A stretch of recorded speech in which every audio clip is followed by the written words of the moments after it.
Liam Gallagher makes no bones about the fact that he's making the best of a bad lot. He never wanted Oasis to break up, that's down to brother Noel Gallagher, and if he had his way, he wouldn't be recording and touring as a solo act. So it's no surprise that his first solo album, As You Were, has him sounding, well, as he was before the last of the great Brit-pop bands went down in flames.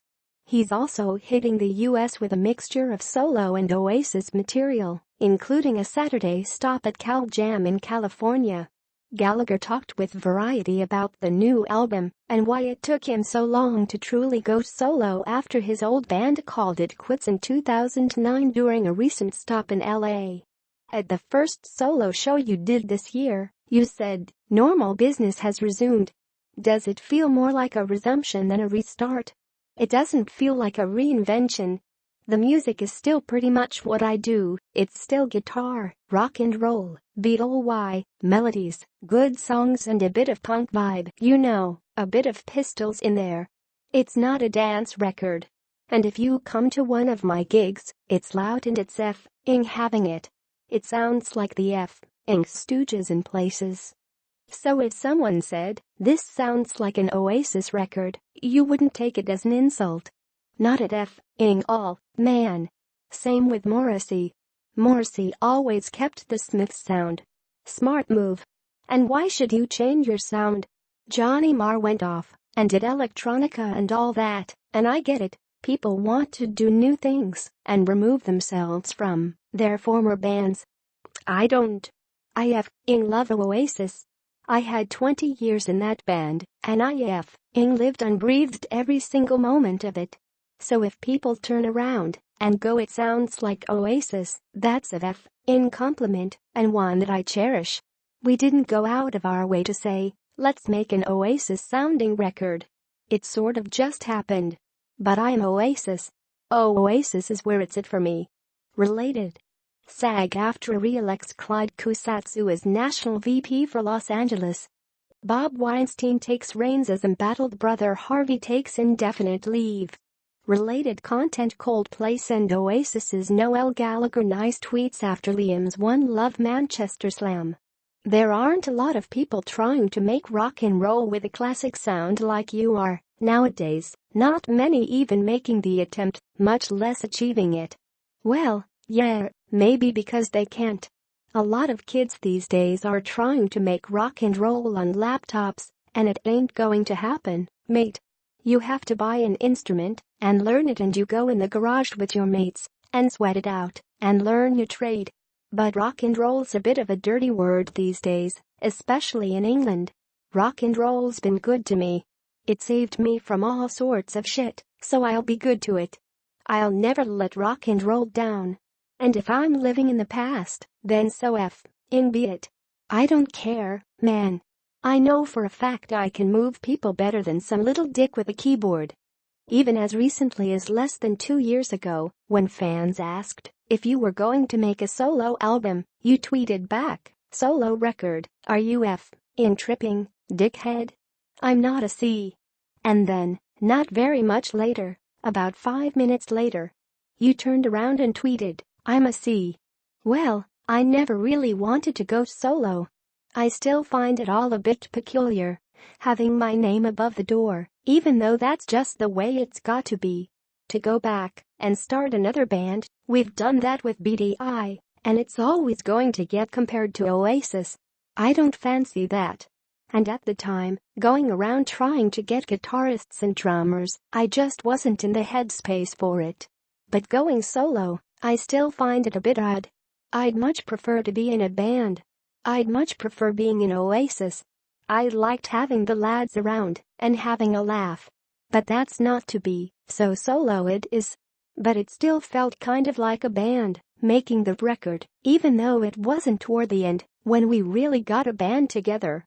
Was there any aspect of watching the documentary about Oasis, Supersonic, or participating in it that maybe stirred some feelings in you that maybe you thought, "I need to get out there and do this thing, whether it's solo or not"? Yeah, totally, man. When I did Supersonic, that was good. I thought, I need to sing songs. I'm a musician. I'm a vocalist more than anything, more than a songwriter. I had 4 years just sitting at home.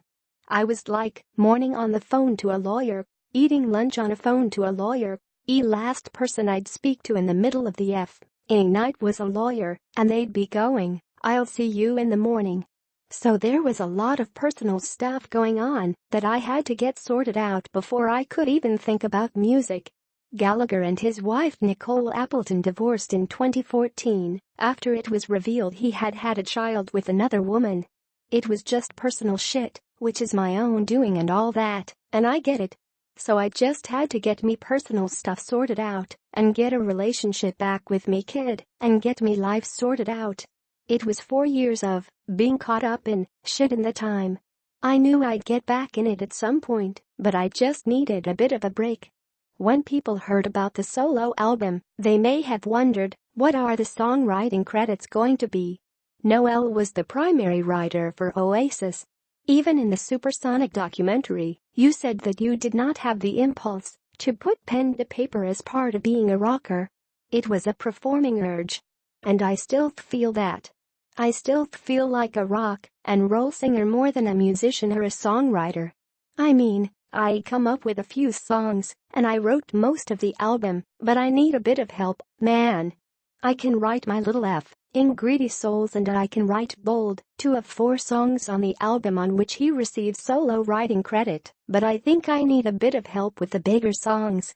So there's Greg Kurstin, there's Andrew Wyatt, and a guy called Simon Aldred, who we did For What It's Worth with. I'm down with it, man. People expect a very defiant attitude out of you. There's plenty of that here. But For What It's Worth is something you've described as a very penitent love song. I think it's one of the great songs I've sung on, ever. I've pissed off a lot of people and I've hurt a lot of people. And I'd like to dedicate this song to them. And that's it, and we move on. I'm not gonna keep saying sorry for the rest of me life. It happened. I've not killed anyone. It's to everyone in the universe who I've pissed off or let down. But it's certainly not just about Noel or anyone. It could be about my kids, my mom, my ex-missus, anyone. It's about a lot of people. Do you have any feeling about what people want out of you as far as your attitude now? Like we want him to be humbled or no, we want him to be cocky and keep that swagger forever? It depends what your country you're in. I mean, in England, the kids down in the front, they don't want vulnerability from me when I go on stage, man. I don't give a flying F about record companies, press, or dickheads who f***ing have got a f***ing problem with me. When I go on there, it's war. It's ultimate f***ing rock and roll, whatever that is. I'm not there to be apologetic. I can do it through the music. But I'm not gonna be on the stage saying I'm sorry.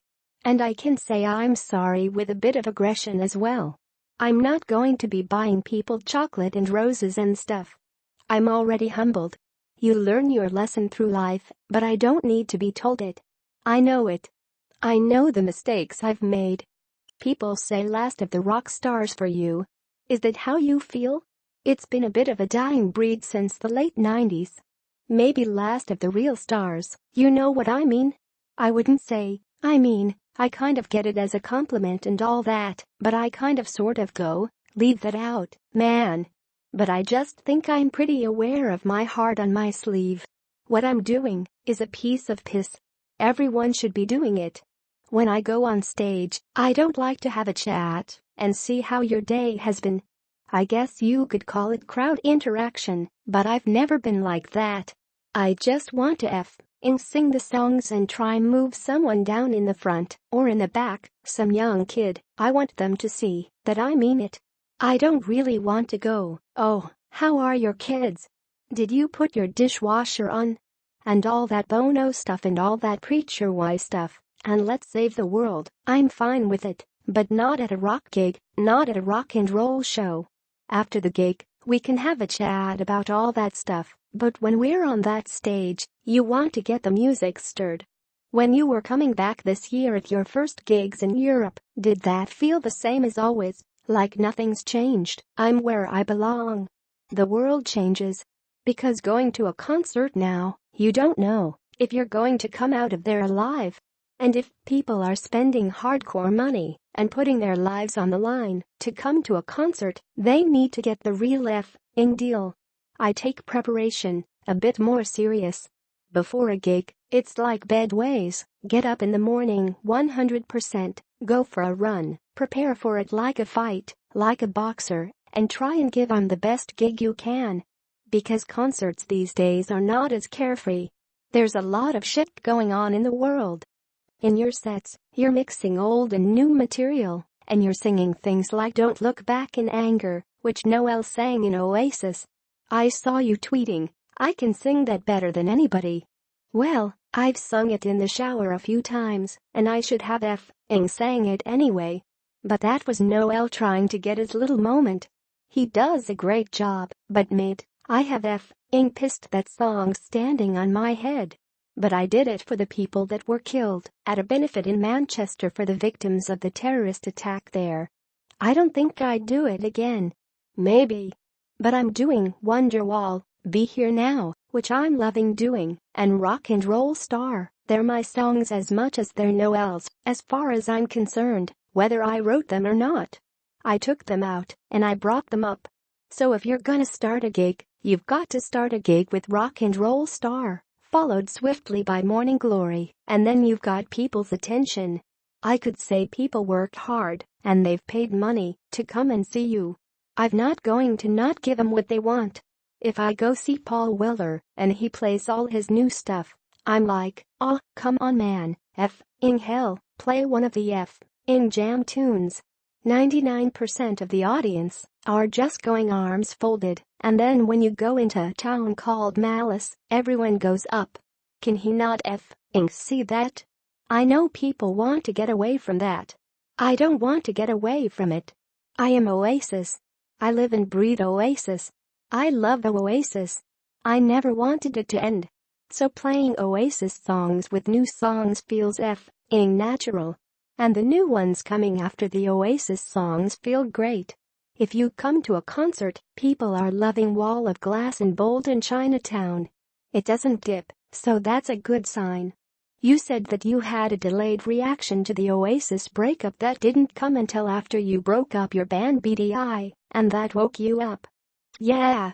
I think when Oasis broke up, we weren't ready for it. It's like someone just turned the lights off, and we went, whoa. Whoa, whoa. I feel like Noel had been planning to split the band up just so he could go and do his solo thing. As far as I'm concerned, he just threw us under the bus, me and Jem, Archer, and Andy Bell. So if someone turns around and goes, "The party's over," who the f are you telling me the party's over? The party ain't f***ing over. We're going to carry on. We didn't carry on under the name of Oasis, out of respect. We went and started a new band and did 2 albums, and I thought they were alright. They just didn't connect. Maybe in hindsight we should have gone home and had our nervous breakdown. But after the BDI thing, that's when it kind of hit me that for the first time in 20 years, I didn't have a band. It was like, what the f do I do now? Maybe I had to do a bit of cold turkey to get my shit together. But I will be making up for lost time, believe you me. And you feel you're giving people something they don't get anywhere else nowadays. People might call that cocky, but I'd rather have that than some f***ing limp-wristed f***ing drip who wears a guitar around his neck because it goes with his f***ing shoes and it looks like a f***ing necklace. You're coming to California for CalFest. Anything special about that? I cannot wait. I'm like a rabid beast for that one. Because it's nice to go up against American bands. We've never done many festivals over in America. It was always in England and that. And it's not a competition, but it's nice to go out there and f***ing do your thing, and they're doing their thing, just to see if we're on the same page or miles apart. And I love the Foo Fighters and I like Dave and I like the drummer, and we've played with them before. It's alright doing your own gigs, but it's just you in it doing your f***ing thing. It's great to get out and play with someone else. We Americans can get a little jealous of Glastonbury. But you have Coachella, don't you? But it's fancy, isn't it? It might be a little bit more about making the scene and being seen for some people who go fancy dress. Well, hopefully, Cal Jam will be mucky and we'll have a f***ing rumble, man. That's what rock and roll's about, innit? You shouldn't be all f***ing nicey. Everything lacks a bit of danger these days. Everything's a bit too f***ing polite. I'm the f***ing danger, man.